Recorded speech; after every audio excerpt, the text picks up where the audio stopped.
So if you've watched the Suicide Squad, you've noticed that these creatures made friends with our big cheeky boy here in Nanaue. Absolutely love him. And I was really interested because you know me, I love creatures. And the first thing I had to think is, what the hell are these things? Why were they doing what they were doing? What kind of behavior was that? And more importantly, why did they attack Nanaue afterwards when they got free?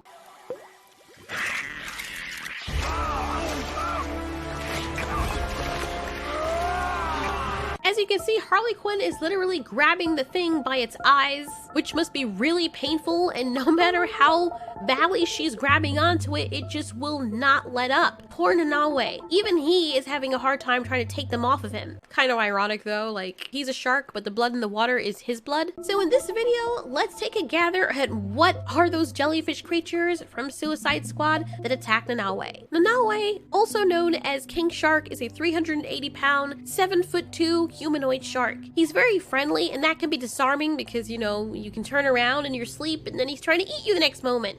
But don't take it personally, he's just hungry. Because he has a knack of eating people, he doesn't make friends all that much. So, understandably, when he got into that tower in the Jotunheim and saw that beautiful aquarium with these things in there, he thought he had some new friends for life. The Suicide Squad director James Gunn provided fans with the inside scoop onto what these creatures are that went nuts on King Shark. He revealed that they are actually totally original creatures created just for the film. Yo, he looks super old right now, like maybe it's because the beard and the white hair and stuff, like just not used to seeing him like that. Weird. I think it would look cool if he had no beard and no mustache, just bald face, but with the white hair. That would have been a crazy look. Oh, the Clyrax, exclaims James Gunn when he was asked what the cute murder sea daddies were. James Gunn explained that those little alien creatures were picked up from somewhere and they've been keeping them alive in the aquarium. So now let's take a look at these creatures to see what kind of monsters they are, why they operate the way they do, why they possibly look the way they do, and why, pray tell, did they attack our beautiful Nanaue. So from what we can see, they look like jellyfish. They move like jellyfish. On their back sides, they're basically jellyfish. But on the top sides, they look like goldfish or squid. But they put me more in mind of goldfish heads. Then they have little moth antennae coming from out the back of their heads. They also kind of look like octopi. Oh, look how cute this one is. Oh. Their eyes seem to have the ability to roll back to look all over their bodies. And they can actually swim pretty fast. They look pretty harmless and normal until they turn their skirts up and you see rows and rows of sharp hooked teeth right under their jelly top. They probably utilize this teeth, just operating just like jellyfish, and then when something rides under them, they grab it up with their teeth. But they also have the ability to point their teeth in the direction that they want the teeth to go, or their mouth to go. Their mouths also seem to have very strong suction, and they are able to stay latched onto their prey until violently pulled off or until they release themselves.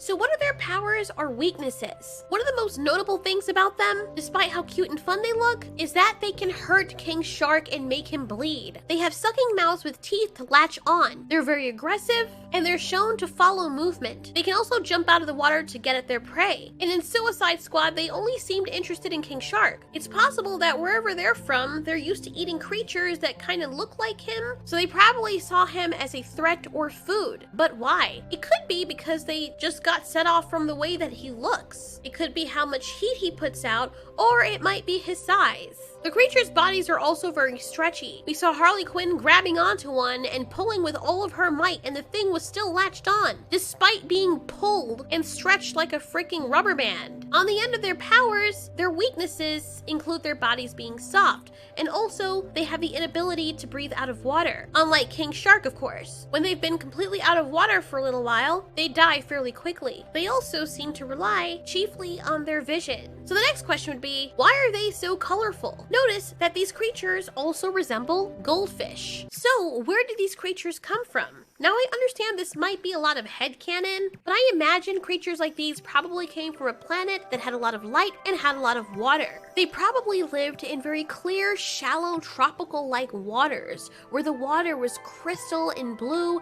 and they could see everything as their eyes are very large. Because of their gelatinous bodies, the crashing waves wouldn't faze them at all. And it's possible that the creatures that they probably hunted and preyed on lived in these shallow areas. Like sharks, these creatures might hunt by utilizing electroreceptors as well. But I'm just gonna take a guess and say that these creatures probably lived in an area that had shallow tropical waters like this, but their prey probably lived nearby on the rocks so they could just jump out and catch them and eat them. It's possible these creatures are also closely related to, well, not really because they're from a different planet, but you could liken them onto octopi or squids. They could be a type of cephalopod. Their eyes are front-facing and they have a general direction they like to swim in, and they have the same apparatus on their body as the octopi have, called a funnel, this little tubular thing right here. In the picture of the octopus, you can see that just like the Clyrax, it is close under the eyes of the creature which are on the top. It's possible these creatures developed the same body plan as the octopus because, well, quite frankly, evolution saw that they have same roles. The same type of environment would sort of yield similar body plans depending on the niche they're gonna fill. So having these funnels or siphons just like the octopi have to funnel out water. The next question would be, why are they so colorful? The Clyrax come in a beautiful array of different colors, just like goldfish. I remember how I said they also resemble goldfish in a way? To tell you the truth, I don't really know whether or not these creatures are based off of goldfish, but if I had to take a gander, I would say they're one of the inspirations for the Clyrax. Goldfish occasionally change color. The reason why goldfish change color is due to an array of things, like their diet, the amount of sun exposure, heredity, mature and aging, water quality, and one of the other reasons could also be disease or illness. All these factors can contribute to what color goldfish appear to be. It's possible that in the case of the Clyrax, this could be due also to sexual dimorphism. For those of you who don't know, sexual dimorphism is when the males and females of a species look drastically different or have obvious differences. I'm not saying I know this for sure, but it's possible that the Clyrax could also have sexual dimorphism. The males or females could have darker colors, while the vice versa may have lighter colors. More probable is that they could mean the difference between older or younger Clyrax. Their colors could symbolize their mood, or even how hungry they are. We don't see them actively changing their colors like squid and octopi do, but it doesn't mean they can't absolutely. Chances are they can't though. And if that's the case and their colors are mostly solid and stable per each individual, it might be a case like dogs where the colors are hereditary. The Clyraxes could just be different colors or different color versions from different parts of wherever they came from, and the person just collected them and put them all together. Just like with dogs that you can see in this clip with this breed, the Labrador, you can have dogs that are the same breed, but there's a yellow Labrador, a black Labrador, and a chocolate Labrador. They are all Labradors, same species and same breed, but their colors are different, and the colors are still all accepted within the breed. If you breed a black and yellow Labrador, you're still gonna get a purebred Labrador. And chances are, because black is a mostly dominant color, you'll get mostly black puppies. Or you'll get brown, but a lab is still a lab. That's probably the case with the Clyrax. There might be two other possibilities as to why they're so colorful, and it may be a similar reason as to why fish in our world are so colorful.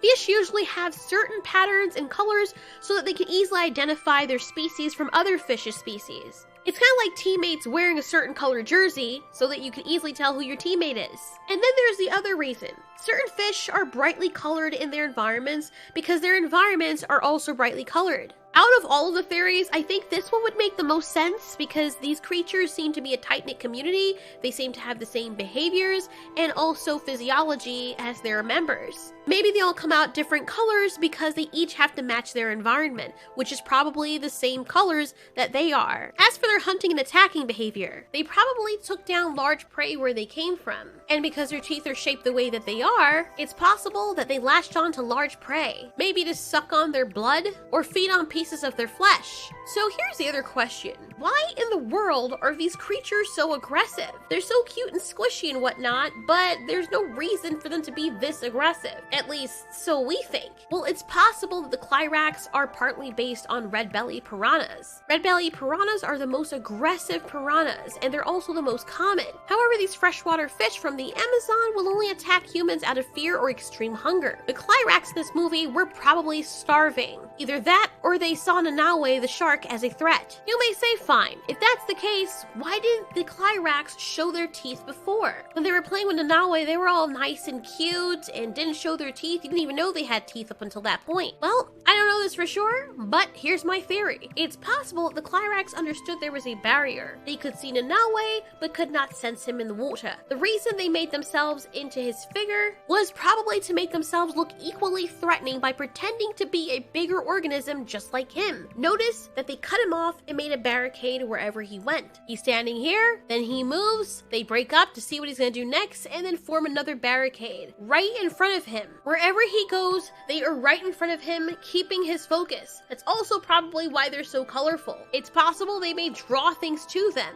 You may be asking, well, that's all fine and dandy, but why on earth would they want to do that? Why would creatures like this want to draw attention to themselves so that something can freaking eat them? Maybe they have offspring nearby that they were trying to protect, or maybe they're protecting each other. Notice they only attacked Nanaue when they were out of their enclosure because he was right there and they could perceive him in the water. He was a clear and present threat, literally. Maybe they've tried to bite the glass on that tank before and realized that it made no difference. No matter how much they tried, they were not getting through that glass. They understood the barrier. Whether they tried it before or whether they already can perceive if there's a glass barrier there, these things know not to show their teeth because there's no reason to. Now, looking at his bite marks afterwards, it doesn't look as though they took any big chunks out of him, but rather they just bit him to attack him. Now, clearly, he took them off before they really did any damage, but I feel like they could have done a lot more damage if they wanted to. Either that, or his hide is very thick. I think these creatures were just intimidated by this thing, or did not like him being there,